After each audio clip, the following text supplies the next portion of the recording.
पाकिस्तान तहरीक इंसाफ के vice chairman Shah Mahmood Qureshi का कहना है कि नाम मौजूद नामुलव्वस ईमा की बुनियाद पर मुकदमा बनाया गया।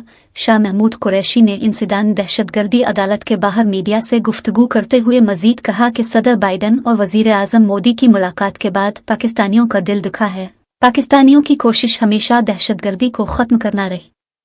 अफसोस है लीडरान ने इस मामले पर भी सियासी मुजाहरा किया। उन्होंने मजहद कहा कि इंसानी हुकूक का जिक्र ही नहीं। जारी करदा बयान पर अफसोस हुआ। मकबूजा कश्मीर में मुसलमानों पर जुल्म के खिलाफ कोई आवाज़ नहीं उठाई गई। इंसानी हुकूक की अलंबरदार तंजीमें खामोश हैं। गुज़िश्ता रोज़ उन्होंने पेशावर में मीडिया से गुफ्तगू करते हुए कि चेयरमैन PTI इमरान खान से मुलाकात ज़बरदस्त रही।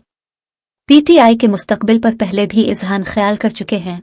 वक्त साबित करेगा कि कौन कहाँ खड़ा है। कबल अज़ीं शाह महमूद कुरैशी का कहना था कि PDM इत्तेहाद बिखरने की शुरुआत हो चुकी है। अमली तौर पर यह इत्तेहाद ख़त्म हो चुका है, अब सिर्फ ऐलान करना बाकी है।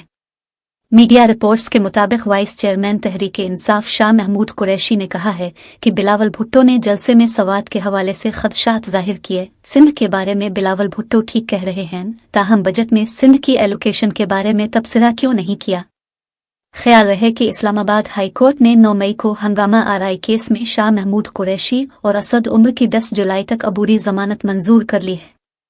अदालत ने पुलिस को असद उमर और शाह महमूद की गिरफ्तारी से रोकते हुए 10 जुलाई तक रिपोर्ट भी तलब कर ली। अदालत आलिया की जानिब से जुमा को केस की समाअत हुई। असद उमर और शाह महमूद कुरैशी की 1 लाख रुपए के मुचलकों के एवज अबूरी जमानत मंजूर की गई। दोनों रहनुमाओं ने 9 मई के वाकयात से मुताल्लिक मुकदमे में जमानत कब्ल अज गिरफ्तारी की दरख्वास्त दायर की थी। वाज़ेह रहे कि 2 रोज़ कब्ल जमानत खारिज होने के बाद तहरीक इंसाफ के रहनुमा असद उमर और शाह महमूद कुरैशी अदालत से फरार होने में कामयाब हो गए थे।